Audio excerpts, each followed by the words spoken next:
स्वागत है दोस्तों। कौन बनेगा करोड़पति में। आज का हमारा टॉपिक है भारतीय सैनिकों की ऐतिहासिक लड़ाइयां, वीरता और रणनीतिक महत्व। भारत का इतिहास ब्रेव सैनिकों की कहानियों से भरा हुआ है। बहुत पुराने समय से लेकर आज तक इंडियन सोल्जर्स ने अपनी बहादुरी, कुर्बानी और अनुशासन से देश की रक्षा की है। हर बार हर मुश्किल का सामना करते हुए उन्होंने दुश्मन को हराया है।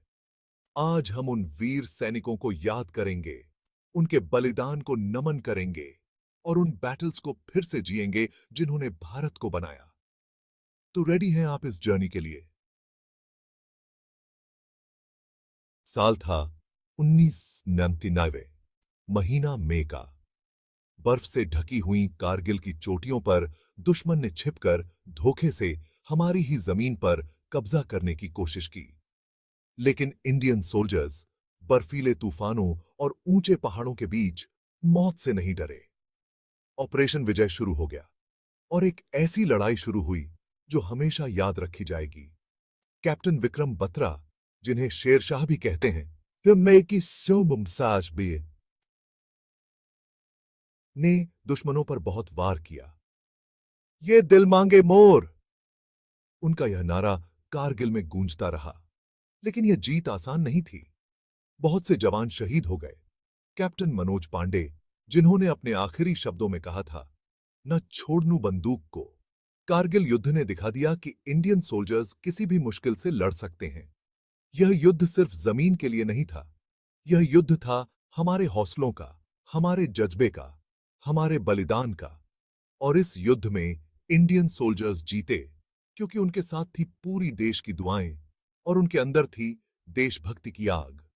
कारगिल युद्ध इंडियन सोल्जर्स की बहादुरी और चतुराई का एक बहुत बड़ा उदाहरण है। यह युद्ध हमें हमेशा याद दिलाएगा कि हमारी रक्षा के लिए हमारे जवान कितना कुछ कुर्बान कर देते हैं। साल 1971, एक और साल, एक और जंग। पूर्वी पाकिस्तान के लोग अपने हक के लिए लड़ रहे थे और भारत बना उनका साथी। लाखों लोग भारत आ रहे थे। ऐसे में चुप रहना भारत के लिए मुमकिन नहीं था। इंदिरा गांधी के नेतृत्व में भारत ने युद्ध का ऐलान कर दिया। थल सेना, वायुसेना, नौसेना, तीनों ने मिलकर दुश्मन को हराया। लोंगवाला की लड़ाई में वीर अब्दुल हमीद ने दुश्मन के टैंकों को खत्म कर दिया। समुद्र में आईएनएस विक्रांत ने बहुत नुकसान पहुंचाया। हवा में इंडियन एयरफोर्स ने दुश्मन के छक्के छुड़ा दिए। और फिर वो दिन भी आया जब 93,000 पाकिस्तानी सैनिकों ने हार मान ली। यह भारत की सबसे बड़ी जीत थी। 1971 का युद्ध सिर्फ एक युद्ध नहीं था, यह तो इंसानियत की जीत थी। एक नए देश का जन्म हुआ, बांग्लादेश। यह युद्ध हमें हमेशा याद दिलाएगा कि गलत के खिलाफ बोलना कितना जरूरी है और जरूरत पड़ने पर मदद के लिए कैसे आगे आना चाहिए। यह युद्ध इंडियन आर्मी की बहादुरी, चतुराई और इंसानियत का एक बहुत अच्छा उदाहरण है। यह हमें सिखाता है कि जो देश अपनी रक्षा कर सकता है, वो दूसरों की रक्षा भी कर सकता है। यह युद्ध हमें गर्व से कहने का हक देता है कि हम भारतीय हैं। साल 1962, एक ऐसा साल जो भारत के लिए बहुत मुश्किल था। हिमालय के ऊंचे पहाड़ों पर ठंड और बर्फ के बीच भारत और चीन के बीच एक भयानक युद्ध हुआ। यह युद्ध जमीन को लेकर था। चीन ने भारत की जमीन पर अपना हक जताया और हमला कर दिया। इंडियन आर्मी उस समय युद्ध के लिए तैयार नहीं थी, लेकिन हमारे जवानों ने हिम्मत नहीं हारी। उन्होंने अपनी जान की परवाह किए बिना दुश्मन से लड़े। मेजर शैतान सिंह ने रिजांगला की लड़ाई में बहुत बहादुरी दिखाई। बहुत ठंड में, कम संसाधनों के बावजूद उन्होंने और उनके साथियों ने दुश्मन को पास नहीं आने दिया। लेकिन आखिर में भारत यह युद्ध हार गया। यह हार भारत के लिए एक बहुत बड़ा धक्का थी, लेकिन इससे भारत ने बहुत कुछ सीखा।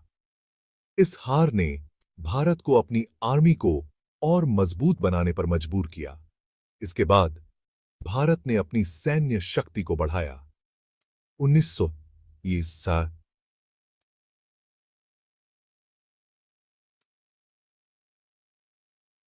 तट का युद्ध हमें यह भी याद दिलाता है कि शांति बनाए रखना कितना जरूरी है। यह युद्ध हमें यह भी सिखाता है कि हमें हमेशा सावधान रहना चाहिए और अपनी रक्षा के लिए तैयार रहना चाहिए।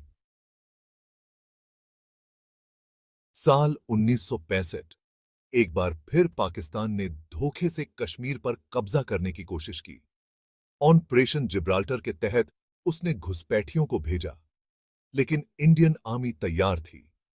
एक बार फिर दोनों देशों के बीच युद्ध हुआ। इंडियन आर्मी ने बहुत बहादुरी से दुश्मन को हराया। असल उत्तर से लेकर हाजी पीर दर्रा तक हर जगह इंडियन सोल्जर्स ने बहादुरी दिखाई। कंपनी कमांडर अब्दुल हमीद ने अपने टैंक से दुश्मन के कई टैंकों को नष्ट कर दिया और शहीद हो गए। लाहौर सीमा पर भी बहुत युद्ध हुआ। इंडियन टैंक्स ने पाकिस्तानी सेना को हराया। 1965 का युद्ध पूरी तरह से कोई नहीं जीता, लेकिन इस युद्ध ने यह साबित कर दिया कि भारत अपनी रक्षा के लिए कुछ भी कर सकता है। इंडियन सोल्जर का जज्बा, उसका जुनून, उसकी देशभक्ति पूरी दुनिया के लिए एक मिसाल बन गई। यह युद्ध हमें यह भी सिखाता है कि हमें हमेशा एक साथ रहना चाहिए, क्योंकि एकता में ही ताकत है।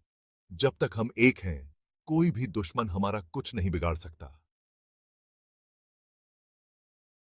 साल 1947 भारत आजाद हुआ था, लेकिन साथ ही देश का बंटवारा भी हुआ, और इस बंटवारे के साथ ही शुरू हुई थी नफरत और हिंसा। पाकिस्तान ने कश्मीर पर कब्जा करने के लिए कबायलियों को भेजा। श्रीनगर पर कब्जा करने की कोशिश की गई। ऐसे में भारत के पास युद्ध के अलावा कोई रास्ता नहीं था। 27 अक्टूबर 1947 को इंडियन आर्मी कश्मीर पहुंची और पाकिस्तानी घुसपैठियों को पीछे धकेलना शुरू कर दिया। लेकिन यह युद्ध आसान नहीं था। ठंड, बर्फ और खराब रास्ते सबसे बड़ी चुनौती थे। लेकिन इन सब के बावजूद इंडियन आर्मी ने हार नहीं मानी। मेजर सोमनाथ शर्मा ने बड़गाम में अपने आखिरी सांस तक लड़ाई लड़ी और शहीद हो गए। उन्हें मरणोपरांत परमवीर चक्र से सम्मानित किया गया। राजौरी में ब्रिगेडियर उस्मान ने बहुत बहादुरी दिखाई। उनके नेतृत्व में इंडियन आर्मी ने पाकिस्तानी सेना को हराया, लेकिन इस युद्ध में हमने ब्रिगेडियर उस्मान जैसे वीर सिपाही को भी खो दिया।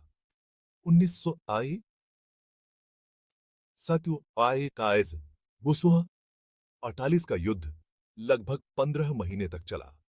अंततः संयुक्त राष्ट्र की मदद से युद्ध रुका, लेकिन तब तक कश्मीर का एक हिस्सा पाकिस्तान के पास जा चुका था।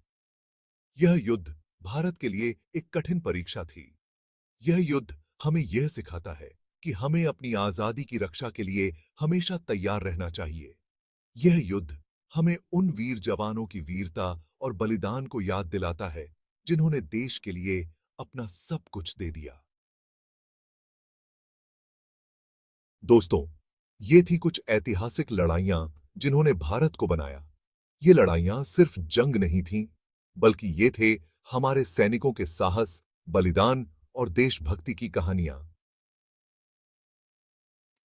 ये वीर जवान जो अपना आज हमारे लिए कुर्बान कर देते हैं, जो बिना किसी स्वार्थ के सीमा पर तैनात रहते हैं, उनके जज्बे को हम सलाम करते हैं।